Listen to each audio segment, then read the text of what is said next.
The interstate was dead quiet that night. Rain fell in soft, uneven waves, tapping against the windshield as Daniel drove down the empty stretch of Highway 41. He'd been on the road for hours, chasing a sales contract that already felt like a lost cause. Exhausted, he squinted at the glowing green sign ahead. Hollow Creek Motel, vacancy. The neon lights flickered weakly through the rain, like a heartbeat fading in and out. He pulled into the cracked asphalt lot. The place looked like it hadn't seen a guest in years. One flickering light above the office door, a row of unevenly numbered doors, and an old vending machine humming beside a half-broken bench. Inside the office sat a frail old man wearing thick glasses. "Need a room for the night," Daniel said, wiping the rain from his jacket. The man nodded slowly, sliding a paper logbook across the counter. "You're lucky. Only one left tonight. Room 103. Daniel frowned. The place was a ghost town. "Really? Doesn't look busy."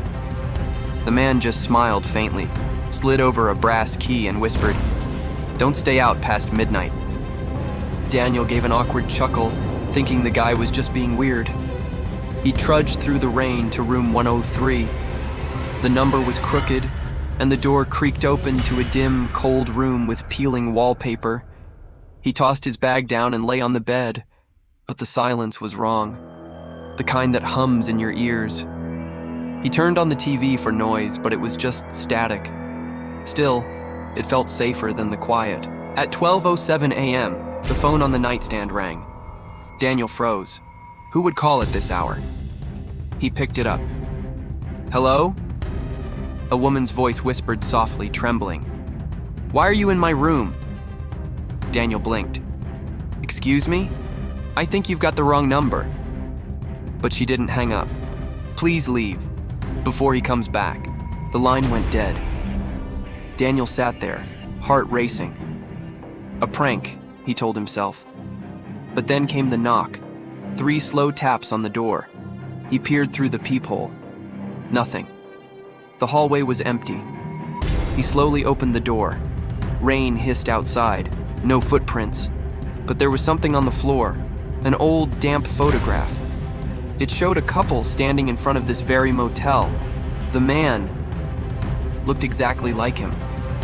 He stumbled back, heart pounding, dropping the photo. Behind him, the TV crackled louder, the static twisting into faint words, whispering his name.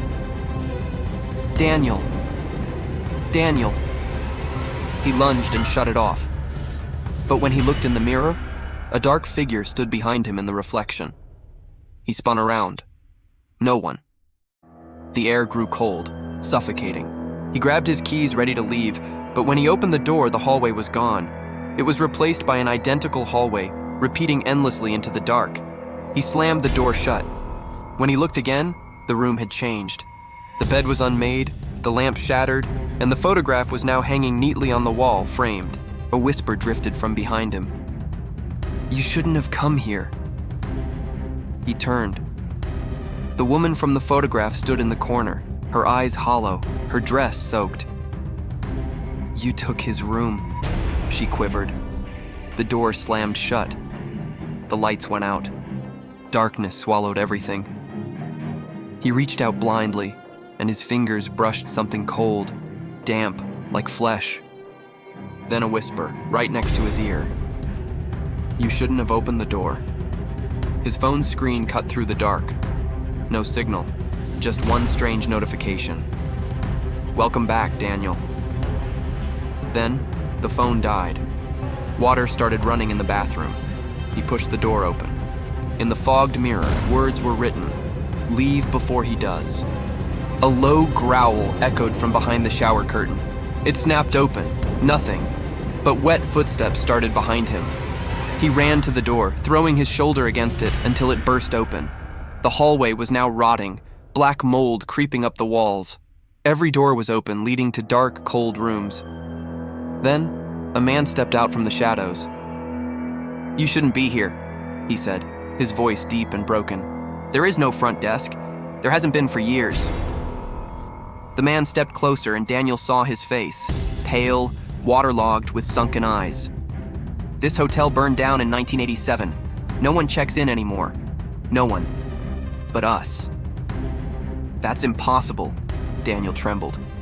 The man tilted his head. And who were you running from, Daniel? The question hit him like a knife. Headlights, screeching tires, a crash. A woman screaming. Rain. Then silence. No, that was an accident, he gasped. The man smiled faintly. You left her to die. He pointed to the framed photo in the hall. The woman in the picture. It was her. She waited here, the ghost whispered. Every night. For you. The air began to twist, pulling at him. The walls pulsed. He ran, sprinting down the endless hallway, doors slamming shut behind him. He burst into the lobby. It was empty.